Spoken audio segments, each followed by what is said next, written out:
Hi everyone, welcome back to the channel. तो last वाली video में हमने देखा था आयनाइजेशन एनर्जी के कंसेप्ट के बारे में। ठीक है, बहुत सारे क्वेश्चंस आयनाइजेशन एनर्जी से रिलेटेड सॉल्व किए थे। आज हम डिस्कस करने वाले हैं अबाउट इलेक्ट्रॉन एफिनिटी एंड इस इलेक्ट्रॉन एफिनिटी वाले टॉपिक में we will going to cover each and everything, सारे एक्सेप्शनल केसेस, पीरियड्स के अंदर, ग्रुप्स के अंदर इलेक्ट्रॉन एफिनिटी कैसे वेरी करती है, what are the factors which effect electron affinity. तो ये सभी के सभी और इस कंसेप्ट से रिलेटेड जितने भी क्वेश्चंस हैं इस वीडियो में ये पूरा का पूरा टॉपिक कवर करने वाले हैं। तो करते हैं स्टार्ट विद इलेक्ट्रॉन एफिनिटी। तो let's get started with electron affinity. तो समझते हैं एवरीथिंग अबाउट इलेक्ट्रॉन एफिनिटी। देखो, इलेक्ट्रॉन एफिनिटी का क्या मतलब होता है। सपोज हम यहां पर कोई भी एक एटम कंसीडर कर लेते हैं और अगर मैं आपको सिंपल लैंग्वेज में बताऊं तो यहां पर सपोज हमने कोई भी आइसोलेटेड गैसियस एटम कंसीडर किया है। ठीक है, तो ये सपोज कोई भी आइसोलेटेड गैसियस एटम है। अब मैंने आपको कहा कि आप ना इस एटम के अंदर इलेक्ट्रॉन को ऐड करवा दो। ये एक आइसोलेटेड गैसियस एटम है, मैंने आपसे ये कहा कि आप इसमें एक इलेक्ट्रॉन को ऐड करवा दो। तो आप क्या करोगे, इलेक्ट्रॉन को ऐड करवाने लगोगे। जैसे आप इलेक्ट्रॉन को आउटर मोस्ट शेल में ऐड करवाने लगोगे तो होगा क्या, some amount of the energy is released, कुछ अमाउंट ऑफ एनर्जी रिलीज होगी। और ये जो एनर्जी रिलीज होती है ना, इसी को हम क्या कहते हैं, इलेक्ट्रॉन एफिनिटी कहते हैं।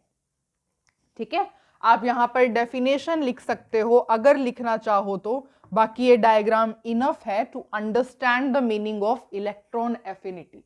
अगेन डेफिनेशन लिखते हैं, amount of energy released, amount of energy released, कितनी अमाउंट ऑफ एनर्जी रिलीज हुई है जब आप क्या करवा रहे हो, when an electron is added to the outermost shell of isolated gaseous atom। I guess definition को लर्न करने की कोई जरूरत ही नहीं है क्योंकि ये सब कुछ इसके अंदर लिखा हुआ है।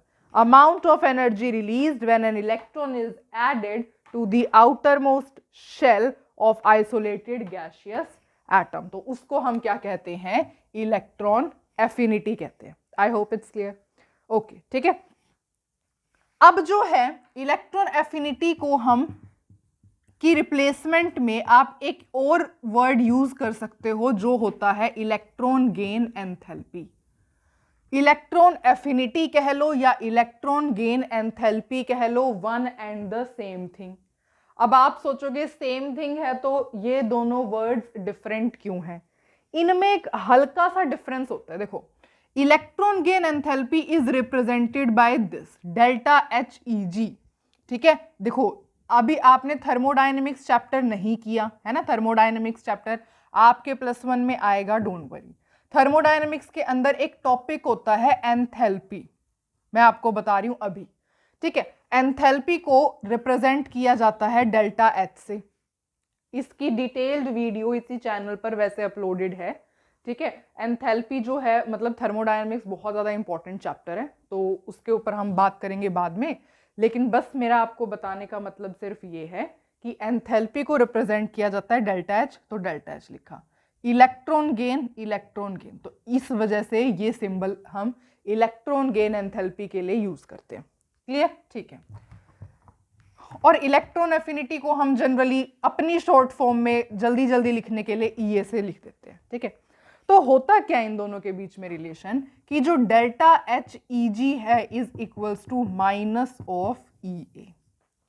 Electron gain enthalpy is equal to minus of electron affinity. ठीक है, मतलब आप ये कह लो कि अगर ये 5 किलो जूल पर मोल है ना, तो इलेक्ट्रॉन एफिनिटी क्या है, -5 किलो जूल पर मोल। तो आप यहां देख रहे हो मैग्नीट्यूड सेम है, डिफरेंस कहां आ रहा है, सिर्फ साइन में। ये प्लस है तो ये माइनस है। अगर ये प्लस है तो ये माइनस है, ठीक है, मतलब डिफरेंस इन द साइन आता है, ठीक है।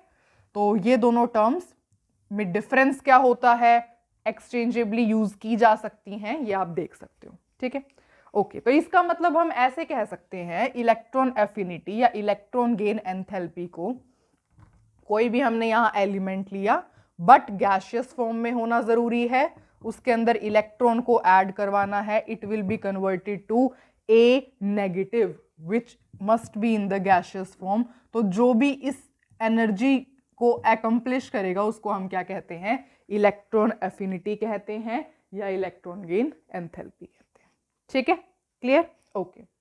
अच्छा, अब दूसरी बात, इसकी क्या कोई यूनिट होती है, ऑफ कोर्स यूनिट होती है, सारी की सारी यूनिट, जैसे कि हमने आयनाइजेशन एनर्जी वाली वीडियो में पढ़ा था, वही सब यूनिट यहाँ पर भी वैलिड हैं।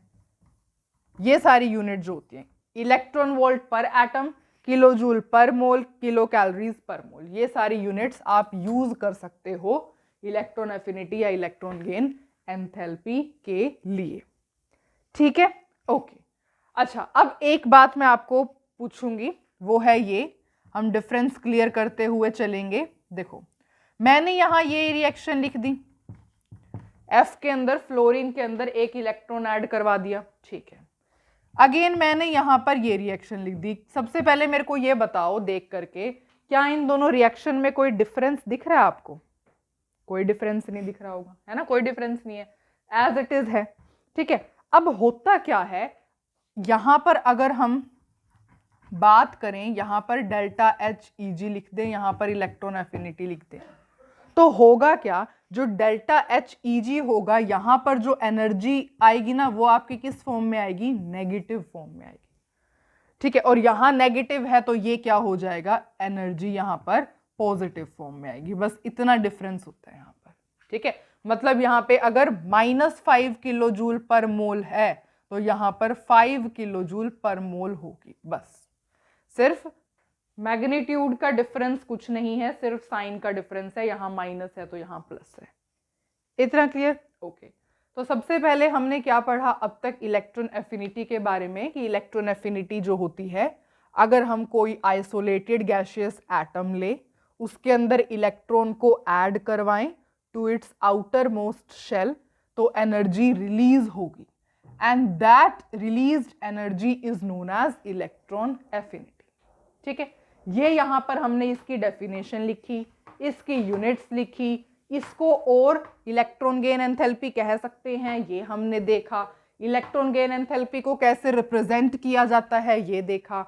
इन दोनों के बीच में डिफरेंस क्या होता है ये हमने समझा। अभी तक there will be I guess no doubt related to this, हमने जितना पढ़ा है, ठीक है। अब आगे चलना चाहिए, ओके। तो अब हम आगे चलते हैं, इस टॉपिक को और थोड़ा सा बढ़ाते हैं। देखो, अब जो है हम देखते हैं सक्सेसिव इलेक्ट्रॉन एफिनिटीज को, दैट इज ठीक से लिखना पड़ेगा, सक्सेसिव इलेक्ट्रॉन एफिनिटी। देखो, आपको पता ही है, बस मैं थोड़ा सा एक्सप्लेन करूंगी, बाकी आपको पता है, आप मतलब बहुत ज़्यादा इजी है ये। कैसे, एक हमने एलिमेंट लिया, आइसोलेटेड गैसियस एटम लिया, ठीक है, उसके अंदर इलेक्ट्रॉन को ऐड करवाया, ए नेगेटिव में कन्वर्ट हो जाएगा ये, एनी डाउट, ठीक है, इस गैसियस फॉर्म। ए नेगेटिव आपने उठाया यहां से, उसके अंदर दोबारा एक इलेक्ट्रॉन ऐड करवाया, किस में कन्वर्ट हो जाएगा, A2 नेगेटिव में कन्वर्ट हो जाएगा, कोई डाउट नहीं होना चाहिए। A2 नेगेटिव उठाया, अगेन यहां से आपने दोबारा इलेक्ट्रॉन को ऐड करवाया, it will be converted into A3 negative. तो देखो, यहां पर जो डेल्टा एच ई जी इलेक्ट्रॉन गेन एंथैल्पी होगी, दैट विल बी नेगेटिव, है ना, दैट विल बी नेगेटिव, ठीक है, बिकॉज एनर्जी इज रिलीज्ड। अब होगा क्या, ए के अंदर ए एलिमेंट था, इसके ऊपर कोई चार्ज नहीं था, तो आराम से आप इलेक्ट्रॉन को ऐड करवा रहे थे। अब सेकंड स्टेप में क्या हुआ, सेकंड स्टेप के अंदर ए नेगेटिव है और उसके बाद आप इलेक्ट्रॉन ऐड करवा रहे हो, तो पता है क्या होगा, नेगेटिव चार्ज, इलेक्ट्रॉन की रिपल्शन होगी, there will be electron repulsion. Electron electron repulsion होने की वजह से आपको extra amount of the energy यहां पर देनी पड़ेगी। तो देयरफॉर इस केस में जो डेल्टा एच Eg2 हम लिख लेते हैं वो क्या होगा, पॉजिटिव होगा। क्यों? Because energy has to be supply करनी पड़ेगी एनर्जी, ठीक है, ताकि ये जो प्रोसेस है ये हो सके। क्यों? अगर सिंपली आप इलेक्ट्रॉन ऐड करवाने की कोशिश करोगे तो नेगेटिव चार्ज रिपेल करेगा, इलेक्ट्रॉन इलेक्ट्रॉन की रिपल्शन होगी। उसको ओवरकम उसको ओवरकम करने के लिए energy has to be supply, ठीक है। तो दैट्स वाई यहां पर ये क्या होगी, पॉजिटिव होगी। अगेन सेम यहां पर होगा, 2 नेगेटिव है, इसके अंदर इलेक्ट्रॉन ऐड करवाओगे तो अगेन सेम स्टोरी यहां पे delta H Eg3 will be positive, energy आपको देनी पड़ेगी, ठीक है। इतना समझ में आया? ओके। अब अगर हम एक काम करें, सारी रिएक्शंस को, सब रिएक्शंस को ऐड कर देते हैं तो क्या होगा, ए नेगेटिव से ए नेगेटिव कैंसिल, A2 नेगेटिव से A2 नेगेटिव कैंसिल, यहां पर क्या बचेगा, A बचा, ठीक है, प्लस में 1 2 3 इलेक्ट्रॉन बचे, ठीक है, उसके बाद A3 नेगेटिव बचा। कोई डाउट इतना यहां तक? कोई डाउट नहीं होगा, ठीक है। तो इसको सपोज हम डेल्टा H4 लिख देते हैं, Eg4 लिख, that will be equal to delta H Eg1 plus Eg2 plus Eg3। यहां तक कोई डाउट? ठीक है, and that will be come out to be positive, ठीक है। तो यहां पर आप ये कह सकते हो कि जब आप सम करते हो इलेक्ट्रॉन गेन एंथैल्पी का तो वो ग्रेटर देन 0 के इक्वल आता है, मतलब पॉजिटिव आता है।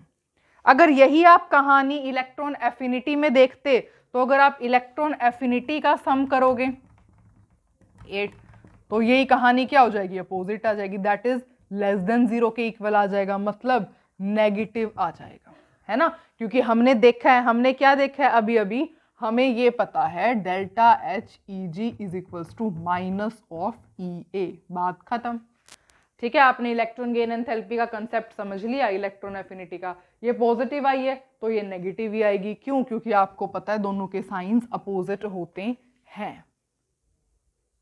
तो आई गेस आपको इतना क्लियर है, ठीक है। ये बात आप ध्यान रखना कि फर्स्ट जो होती है ना, फर्स्ट स्टेप वाली, मतलब न्यूट्रल गैसियस एटम में इलेक्ट्रॉन को ऐड करवाओगे तो electron gain enthalpy will B negative, है ना। और जो ये सेकंड थर्ड फोर्थ, ये जिस बाकी की जितनी भी सक्सेसिव वाली होंगी वो पॉजिटिव ही होंगी। क्यों पॉजिटिव होंगी? आपको पता है नेगेटिव नेगेटिव रिपेल करेगा, एनर्जी को सप्लाई करना पड़ेगा, है ना, एनर्जी देनी पड़ेगी, therefore that will B positive always, ठीक है। ओके, तो अब हमारा जो है सक्सेसिव इलेक्ट्रॉन एफिनिटी, जो कि बहुत इजी सा कंसेप्ट था, हमें समझ में आया, है ना। अच्छा, अब हम इतना समझ में आया तो अब हम फैक्टर्स देखते हैं, फैक्टर्स अफेक्टिंग इलेक्ट्रॉन एफिनिटी या इलेक्ट्रॉन गेन एंथैल्पी, कुछ भी कह लो, ठीक है। देखो, फैक्टर्स अफेक्टिंग इलेक्ट्रॉन एफिनिटी, कौन से फैक्टर्स होते हैं? सबसे पहला factor that is atomic size is inversely proportional to electron affinity। ऐसा क्यों है? ऐसा इसलिए होता है क्योंकि अगर सपोज आपके एटम का जो साइज है वो बहुत बड़ा है और इलेक्ट्रॉन आप क्या करवा रहे हो, ऐड करवा रहे हो यहां पर, है ना। तो जो आप इलेक्ट्रॉन ऐड करवा रहे हो वो न्यूक्लियस की इफेक्ट से बहुत ज्यादा दूर है ना। न्यूक्लियस की इफेक्ट से ये इलेक्ट्रॉन बहुत दूर है। क्यों? क्योंकि साइज बड़ा है, ठीक है। तो देयरफॉर न्यूक्लियस के इफेक्ट में तो इतना ज्यादा आ नहीं पाएगा, इस वजह से less amount of the energy is released, और वही क्या होती है, इलेक्ट्रॉन एफिनिटी होती है। तो जितना ज्यादा साइज उतनी ही कम इलेक्ट्रॉन एफिनिटी। पहला फैक्टर क्लियर, ठीक है। अब हम बात करते हैं किसकी, दूसरे फैक्टर की। दूसरा जो फैक्टर होता है that is effective nuclear charge, जिसे हम Z इफेक्टिव से भी डिनोट करते हैं। ये डायरेक्टली प्रोपोर्शनल होता है इलेक्ट्रॉन एफिनिटी के, डायरेक्टली प्रोपोर्शनल, ठीक है। क्यों? सपोज देखो, अगर सपोज मैं ऐसे कहूं, एक हम क्वेश्चन करते हैं इससे रिलेटेड। अगर सपोज मैं आपको एक क्वेश्चन दूं, O2 positive, O positive, O और O नेगेटिव, इसमें इलेक्ट्रॉन को ऐड करना सबसे इजी कौन से में है? आउट ऑफ दीज 4 ऑप्शंस, किस में इलेक्ट्रॉन को ऐड करना बहुत ज्यादा इजी है? इलेक्ट्रॉन को ऐड करना उसमें ज़्यादा इजी होता है जिसके पास इलेक्ट्रॉन की डेफिशिएंसी हो। जिसके पास इलेक्ट्रॉन की कमी है वहां पर इलेक्ट्रॉन आप ऐड इजीली कर सकते हो। कमी सबसे ज़्यादा किसके पास है? सबसे ज़्यादा कमी तो इसके पास है ना। जितना ज़्यादा पॉजिटिव चार्ज होगा तो आप जो इलेक्ट्रॉन ऐड करवा रहे हो दोनों में बहुत अच्छे से अट्रैक्शन होगी, बड़ी जल्दी ऐड हो जाएगा, है ना। तो इलेक्ट्रॉन एडिशन किसके अंदर सबसे ज्यादा बताया आपने मेरे को? इसके अंदर बताया। यही तो रीजन है, जितना ज्यादा Z इफेक्टिव, जितना ज्यादा न्यूक्लियर चार्ज, उतनी ही ज्यादा इलेक्ट्रॉन एफिनिटी। क्लियर? तो अब हम मूव करते हैं थर्ड फैक्टर पर। थर्ड फैक्टर क्या है? That is stability of half filled and completely filled orbital। completely filled orbital। अब ऐसा क्यों है? देखो, जैसे कि P3, D5, F7, P6, D10 etcetera, ठीक है। तो ये इनमें होता क्या है? ये हाफ फिल्ड है, कंप्लीटली फिल्ड है। इस वजह से आपको पता ही है हाफ फिल्ड और कंप्लीटली फिल्ड ऑर्बिटल की एक्स्ट्रा स्टेबिलिटी होती है। एक्स्ट्रा स्टेबिलिटी होने की वजह से जो यहाँ पर इलेक्ट्रॉन एफिनिटी होती है या तो उसकी वैल्यू कम होती है या फिर उसकी वैल्यू 0 होती है। ये कंसेप्ट यहाँ पर चलता है। इससे रिलेटेड हम क्वेश्चन सॉल्व करेंगे, ठीक है। तो अब तक हमने क्या पढ़े हैं? 3 फैक्टर्स पढ़े हैं, atomic size, effective nuclear charge और stability of the half filled and completely filled orbital. तो इनका रिलेशन क्या होता है, कैसे ये इलेक्ट्रॉन एफिनिटी को इफेक्ट करती हैं, ठीक है। ओके, तो अब जो है फैक्टर स्टडी करने के बाद हमारा काम होता है पेयर्स और ग्रुप्स के बारे में जानना और उसके बाद इस टॉपिक से रिलेटेड क्वेश्चन सॉल्व करना, है ना। तो सबसे पहले अगर हम पीरियड्स की बात करेंगे तो यहाँ पर होता है लेफ्ट टू राइट, जब आप मूव करते हो इलेक्ट्रॉन एफिनिटी इंक्रीज करती है। इलेक्ट्रॉन एफिनिटी इंक्रीज करती है, ठीक है। ऐसा क्यों होता है? देखो, लेफ्ट टू राइट मूव कर रहे हो तो साइज डिक्रीज हो रहा है, साइज डिक्रीज हो रहा है, और न्यूक्लियर चार्ज इंक्रीज हो रहा है। न्यूक्लियर चार्ज इंक्रीज हो रहा है। कैसे? इसका केस लेना, lithium, beryllium, boron, carbon, nitrogen, oxygen, fluorine, neon. Left to right चलो, साइज डिक्रीज कर रहा है, न्यूक्लियर चार्ज इंक्रीज कर रहा है ना। ओके, जैसे इसका देखो 3 एटॉमिक नंबर 4, 5, 6, 7, 8, 9, 10। तो लेफ्ट टू राइट में न्यूक्लियर चार्ज इंक्रीज कर रहा है, साइज डिक्रीज कर रहा है। तो होगा क्या?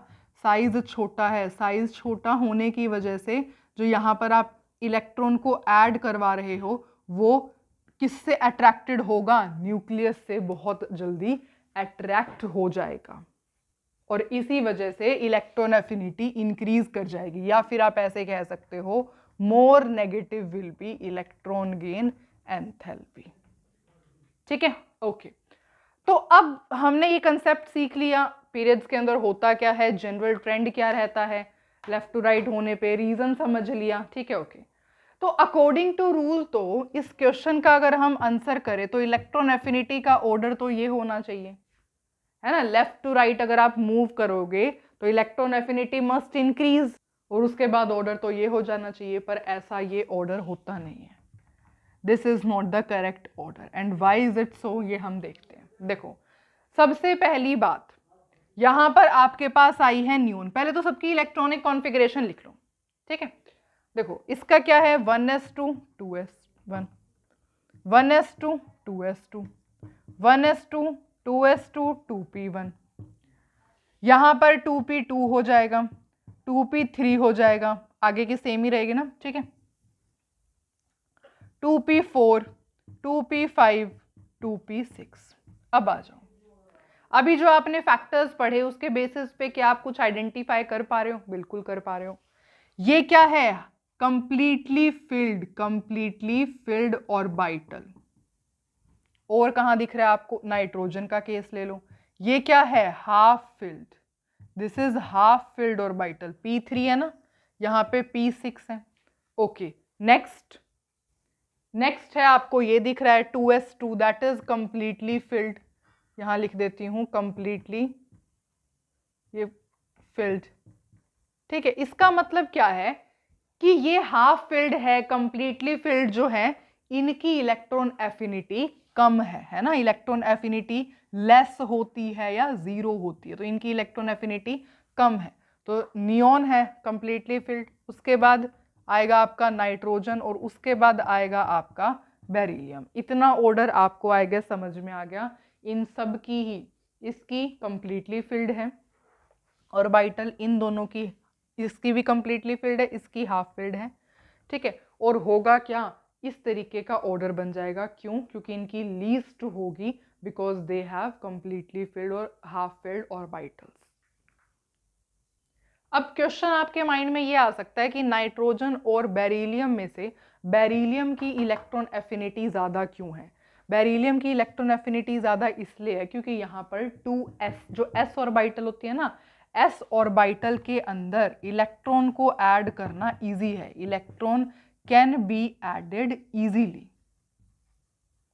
इसके अंदर इलेक्ट्रॉन को ऐड करना इजी हो जाता है इस वजह से।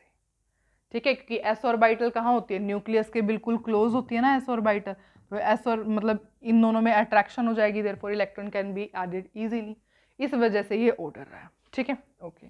अब बाकी का सेम ऑर्डर लिख दोगे तो बाकी का भी सेम ऑर्डर नहीं होने वाला।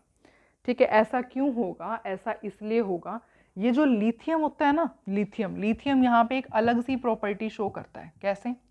जो लिथियम है इसकी इलेक्ट्रॉनिक कॉन्फ़िगरेशन है ये, अगर आप इसको एक इलेक्ट्रॉन दे दोगे तो इसकी इलेक्ट्रॉनिक कॉन्फ़िगरेशन हो जाएगी ये आफ्टर रिसीविंग इलेक्ट्रॉन, और ये इलेक्ट्रॉनिक कॉन्फ़िगरेशन क्या है? This is completely filled electronic configuration, है ना। तो ये क्या है? स्टेबल इलेक्ट्रॉनिक कॉन्फ़िगरेशन को अटेन करने की कोशिश करेगा लिथियम।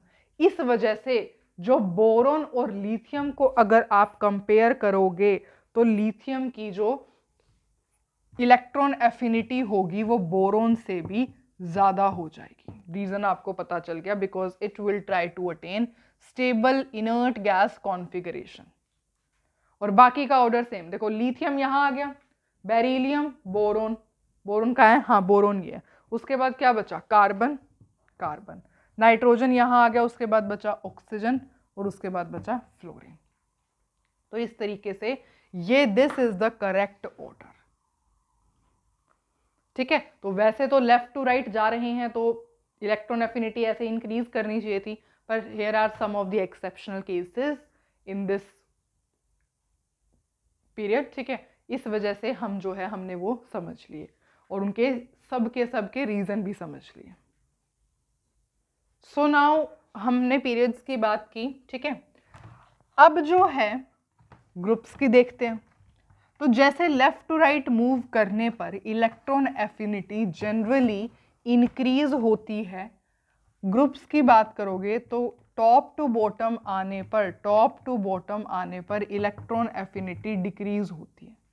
और ऐसा क्यों होता है? द रीजन बीइंग, क्योंकि टॉप टू बॉटम आते हो तो साइज इंक्रीज करता है, साइज इंक्रीज करता है। ठीक है, और जो यहाँ पर साइज जैसे जैसे इंक्रीज करेगा तो जो आप इलेक्ट्रॉन ऐड करवा रहे हो वो न्यूक्लियस से दूर होता चला जाएगा, तो there will be no attraction by the nucleus to the incoming electron. और ऐसा होने की वजह से जो यहाँ पर इलेक्ट्रॉन गेन एंथैल्पी होती है it become less negative as compare to जो पीरियड्स में होता है।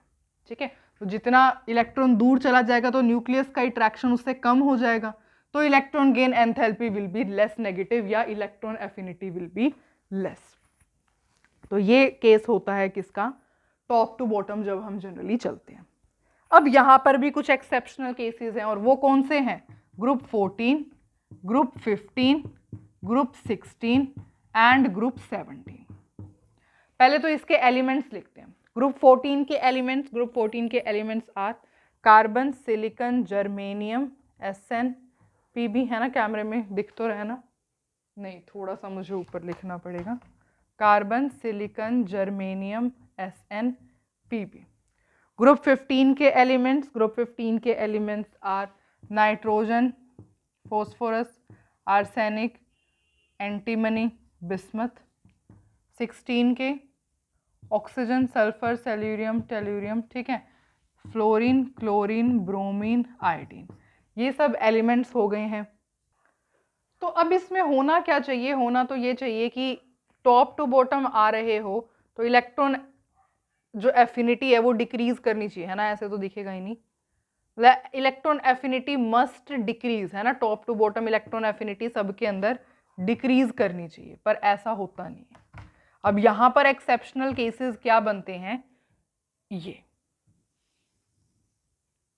ये जो एक्सेप्शनल केसेस हैं वो बनते हैं यहां पर। और ऐसा होता क्यों है? ऐसा इसलिए होता है क्योंकि जो थर्ड पीरियड के एलिमेंट्स होते हैं ना, थर्ड पीरियड एलिमेंट्स, उनकी इलेक्ट्रॉन एफिनिटी ज्यादा होती है as compare to second period elements. ये इलेक्ट्रॉन एफिनिटी का ऑर्डर होता है। ये कौन से हैं? ये आपके हैं सेकेंड पीरियड के, सेकेंड पीरियड के। ये कौन से एलिमेंट्स हैं? थर्ड पीरियड के। तो जो थर्ड पीरियड वाले एलिमेंट्स हैं उनकी इलेक्ट्रॉन एफिनिटी ज्यादा होती है as compare to second period elements के कंपैरिजन में। और ऐसा क्यों होता है? क्योंकि देखो, जो सेकेंड पीरियड के एलिमेंट्स हैं, जो सेकेंड पीरियड वाले एलिमेंट्स हैं, उनका साइज बहुत स्मॉल है, साइज बहुत छोटा है। तो जैसे सपोज इतना सा साइज है, इसके अंदर आप इलेक्ट्रॉन ऐड करवा रहे हो तो इतनी ज्यादा इलेक्ट्रॉन इलेक्ट्रॉन रिपल्शन होगी यहां, तो है ना, अट्रैक्शन ऑफ न्यूक्लियस तो होगी ही, पर यहां पर जो इलेक्ट्रॉन है उनमें भी इलेक्ट्रॉन इलेक्ट्रॉनिक बहुत ज्यादा रिपल्शन हो जाएगी।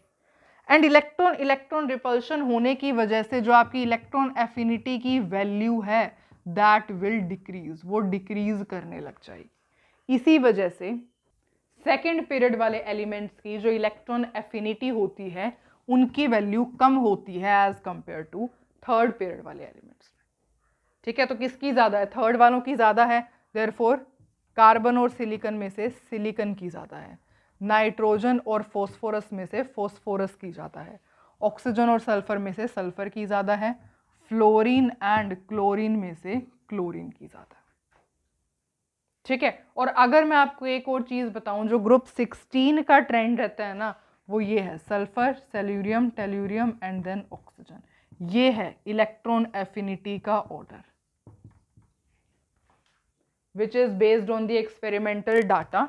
एक मिनट, मैं अच्छे से लिखती हूँ इसको ऊपर, sulphur, selenium, tellurium and oxygen on the experimental data. जो ऑक्सीजन की होती है वो तो यहाँ पर बिल्कुल ही लीस्ट में पहुंच जाती है। ठीक है, तो अब अगर हम सबका ऑर्डर लिखेंगे इन सभी जो एक्सेप्शनल केसेस का है, इलेक्ट्रॉन एफिनिटी ऑफ ग्रुप 16 की कैसे होती है ये तो आप देख ही चुके हो। ठीक है, सबसे पहले सल्फर की आती है, सल्फर की बहुत ही ज्यादा हो जाती है। उसके बाद जो है इसको हम रब करते हैं, इसका काम हो गया। ठीक है, ग्रुप 15 की बात करोगे तो अगेन वही होगा, सबसे पहले फॉस्फोरस की, फिर नाइट्रोजन की, फिर आर्सेनिक, एंटीमनी एंड बिस्मथ। ये हो जाएगा ग्रुप 15 की। तो ये हो गया ग्रुप 15 का। अगर उसी तरीके से हम ग्रुप 14 का लिखेंगे तो सबसे पहले सिलिकॉन की है ना, सिलिकॉन की, फिर कार्बन की, फिर germanium, SN and then PP, है ना। वैसे तो टॉप टू बॉटम अगर जनरल ट्रेंड देखोगे तो इलेक्ट्रॉन एफिनिटी मस्ट डिक्रीज, है ना, तो पीबी की तो लास्ट में आएगी, उससे ज़्यादा एसएन की होगी, उससे ज़्यादा जर्मेनियम की होगी, लेकिन इन दोनों के अंदर वो होएगा। सिमिलरली यहाँ पे देखोगे तो ट्रेंड क्या रहेगा, सबसे पहले क्लोरीन, फ्लोरीन, ब्रोमीन, आयोडीन। तो ये इलेक्ट्रॉन एफिनिटी का ऑर्डर हो जाएगा। ठीक है, इसी से रिलेटेड अब हम क्वेश्चन ट्राई करते हैं। अब हम ये दोनों क्वेश्चन सॉल्व करेंगे, आंसर्स हमारे पास ऑलरेडी लिखे हुए हैं। देखो, सल्फर, ऑक्सीजन, फॉस्फोरस, नाइट्रोजन। अब आप देखोगे कि ये क्या है, सल्फर और ऑक्सीजन कहाँ गया, ग्रुप 16 मैंने रिमूव कर दिया, ग्रुप 16 के एलिमेंट्स हैं, और फॉस्फोरस और नाइट्रोजन ग्रुप 15 के एलिमेंट्स हैं। ठीक है, ओके। सिलिकॉन और कार्बन देखोगे तो ये दोनों कौन से हैं, ग्रुप 14 के हैं, और ये दोनों कौन से हैं, ग्रुप 15 के हैं। अब कैसे चलेंगे हम देखते हैं।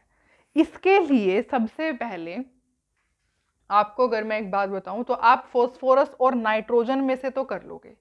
फोस्फोरस की ज़्यादा है ना, फोस्फोरस की ज़्यादा है, इसमें हमने आंसर कर लिया। सल्फर और ऑक्सीजन में से भी आप बता दोगे, कहाँ गया, मैंने लिख करके रब कर दिया, पर हमें पता है ऑक्सीजन की तो लीस्ट थी, तो सल्फर की ज़्यादा है। सिलिकॉन और कार्बन में से आपको लिखा हुआ है डायरेक्ट बोर्ड पर, दैट इज सिलिकॉन की ज़्यादा है। अब इन दोनों में से कैसे करेंगे हम कंपैरिजन?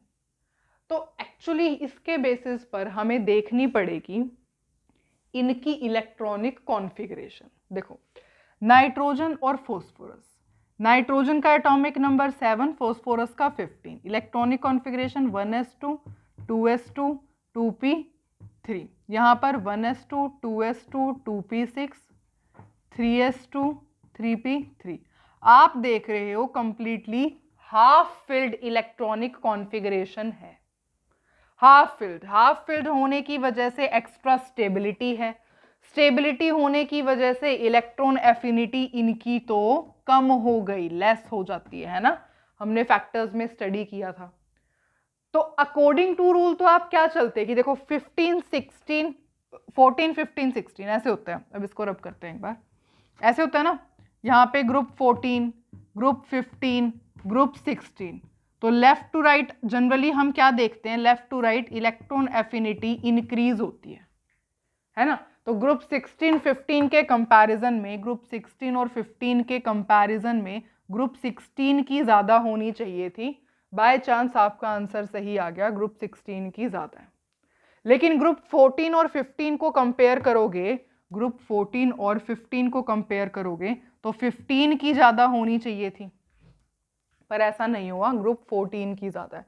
और इन दोनों ही केसेस में रीज़न क्या है, क्योंकि नाइट्रोजन और फोस्फोरस की हाफ फिल्ड इलेक्ट्रॉनिक कॉन्फ़िगरेशन होने की वजह से they possess extra stability and hence इनकी इलेक्ट्रॉन एफिनिटी कम होती है एज कंपेयर टू दीज। ठीक है, तो अब जो है हमने बहुत से concept related two electron affinity, electron gain enthalpy कह सकते हो, उनसे रिलेटेड क्लियर किए, ग्रुप्स में क्या होता है, पीरियड्स में क्या होता है।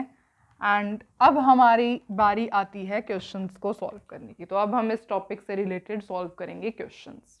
अब हम सबसे पहले ट्राई करेंगे ये दोनों क्वेश्चंस। देखो, सबसे पहले नहीं 2010 का क्वेश्चन है, हमें क्या बताना है, इलेक्ट्रॉन गेन एंथैल्पी का ऑर्डर बताना है इसमें। देखो, सबसे पहले आप ये किसका है ऐसे देख लेते हैं, ये ग्रुप 16 का एलिमेंट है, ये भी ग्रुप 16 का, ये ग्रुप 17 का, ये ग्रुप 17 का। अब आपको कंपैरिजन करना आ जाएगा कि ग्रुप 16 में कंपेयर करना है और ग्रुप 17 में। मैं आपको बता देती हूँ, ग्रुप 16 17 के कंपैरिजन में, मतलब पीरियोडिक टेबल में आप ऐसे समझ सकते हो, ग्रुप 17 की ना most negative electron gain enthalpy होती है, बिकॉज दे आर हेलोजन्स। यहाँ पे सारे के सारे हेलोजन्स होते हैं, इस वजह से इनकी इलेक्ट्रॉन गेन एंथैल्पी बहुत ज़्यादा नेगेटिव होती है। वैसे भी आपको पता है लेफ्ट टू राइट चलते हैं तो electron affinity, electron gain enthalpy उतनी ही नेगेटिव होती चली जाती है ना। नोबल गैसेस की जो नोबल गैस होती है ग्रुप 18 का जो होता है उसमें ऐसा नहीं होता, इनकी पॉजिटिव होती है। क्यों होती है? बिकॉज ये जो है इनकी स्टेबल इलेक्ट्रॉनिक कॉन्फ़िगरेशन होती है, इस वजह से, स्टेबल इलेक्ट्रॉनिक कॉन्फ़िगरेशन होने की वजह से। ठीक है, इनकी तो पॉजिटिव होती है और इनकी ग्रुप 17 की most negative electron gain enthalpy होती है। तो आपको पता है फ्लोरीन और क्लोरीन के कंपैरिजन हम ऑलरेडी कर चुके हैं, क्लोरीन की ज़्यादा होती है ना। और ऑक्सीजन सल्फर में भी आपको ग्रुप 16 का पता है, ऑक्सीजन तो बिल्कुल लीस्ट उसकी इलेक्ट्रॉन गेन एंथैल्पी होती है। और ग्रुप 16 17 में आपको कंपैरिजन करना आ गया, ग्रुप 17 की most negative electron gain enthalpy होती है। So this will be the order. वो बहुत ज़्यादा ईजी क्वेश्चन था, क्यों? क्योंकि हमने इस क्वेश्चन का कंसेप्ट ऑलरेडी अभी अभी समझा है। चलते हैं नेक्स्ट क्वेश्चन पे, जो कि है amount of energy released for this process is minimum and maximum respectively. Minimum किसकी है, मैक्सिमम किसकी है, ये बता दो। ठीक है, ऐसे होना चाहिए, जैसे एक एलिमेंट यहाँ आप रख के देखोगे, इलेक्ट्रॉन को ऐड करवाना है तो एक्स नेगेटिव बनेगा, इस टाइप की। मतलब आपको ये बताया गया है कि इलेक्ट्रॉन एफिनिटी के बारे में बात हो रही है। ठीक है, क्योंकि क्वेश्चन पेपर में आपके पास ऐसे टॉपिक वाइज तो क्वेश्चंस आएंगे नहीं, सब मिक्स होके क्वेश्चन आएंगे। So you have to identify कि ये टॉपिक ये जो क्वेश्चन है वो कौन से टॉपिक से रिलेटेड है, इस वजह से for that particular reason this reaction is giving to you in this question. ठीक है, ओके। इलेक्ट्रॉन एफिनिटी की बात की जाए तो आपको मेनली किस पर फोकस करना है, फ्लोरीन, क्लोरीन, नाइट्रोजन पे। क्लोरीन की most negative electron gain enthalpy होती है। मोस्ट नेगेटिव मतलब आप ऐसे कह सकते हो कि जो क्लोरीन है उसकी मैक्सिमम इलेक्ट्रॉन एफिनिटी होती है या इलेक्ट्रॉन गेन एंथैल्पी होती है। ठीक है, मिनिमम की बात की जाए तो इन दोनों में कंपैरिजन कर लो, फ्लोरीन, नाइट्रोजन। देख लो फ्लोरीन की electronic configuration 1s2 2s2 2p5, nitrogen की 1s2 2s2 2p3। अब बता दो, आराम से बता दोगे। ये आपको क्या दिख गया, यहाँ पे हाफ फिल्ड ऑर्बिटल दिख गई, हाफ फिल्ड ऑर्बिटल दिख चुकी हैं। आपको पता है half filled orbital therefore stable होने की वजह से क्या होगा, लेस इनकी जो इलेक्ट्रॉन एफिनिटी होगी that will be less, minimum होगी। देयरफॉर नाइट्रोजन की क्या है, मिनिमम है। ठीक है, तो आपको सिर्फ थोड़ा बहुत कंसेप्ट इलेक्ट्रॉन एफिनिटी का क्लियर है, so you will be able to attempt these questions. अब ट्राई करते हैं ये दोनों क्वेश्चंस। देखो, सबसे फर्स्ट क्वेश्चन में आपको बताना है energy released is minimum energy किस में रिलीज होएगी। क्लोरीन का केस तो आपको पता ही है, मैंने आपको बताया है कि क्लोरीन जो होता है वो उसकी इलेक्ट्रॉन एफिनिटी सबसे ज्यादा होती है, most negative electron gain enthalpy होती है ना। और आंसर क्या बचता है, यही। लेकिन आपको रीजन भी पता होना चाहिए, रीजन आपको ऑलरेडी पता है। नाइट्रोजन का केस हम बहुत बार डिस्कस कर चुके हैं। इलेक्ट्रॉनिक कॉन्फ़िगरेशन ये दैट इज कंप्लीटली इसकी हाफ फिल्ड ऑर्बिटल होने की वजह से ये क्या है, स्टेबल है। स्टेबल आपको पता है, स्टेबल है तो देयरफॉर लेस इलेक्ट्रॉन एफिनिटी या फिर minimum energy will be released. Next question, energy releasing process मतलब एनर्जी किस प्रोसेस में रिलीज होगी इन दीज 3 ऑप्शंस। देखो, एनर्जी रिलीजिंग प्रोसेस, ये क्या प्रोसेस है, इसके अंदर आप क्या कर रहे हो, इलेक्ट्रॉन दे रहे हो या इलेक्ट्रॉन निकाल रहे हो। पहले इसको देखो, अगर आपको यहां कंफ्यूजन होती है तो ये प्लस का माइनस में लेकर के जाओ। समझ रहे हो, यहां पे देखो, यहां पर क्या साइन है, यहां पर साइन है आपका प्लस का, प्लस इलेक्ट्रॉन है, यहां जाकर के माइनस इलेक्ट्रॉन हो जाएगा, है ना। अब बताओ मुझे कि आप इस प्रोसेस में क्या कर रहे हो, इलेक्ट्रॉन को रिमूव कर रहे हो या इलेक्ट्रॉन का एडिशन कर रहे हो, माइनस कर रहे हो ना, इलेक्ट्रॉन को माइनस कर रहे हो। तो यहां पर क्या हो रहा है, इलेक्ट्रॉन का सबट्रैक्शन। ये इलेक्ट्रॉन एफिनिटी, इसमें तो कुछ नहीं होगा, इलेक्ट्रॉन रिलीज नहीं होता है ना।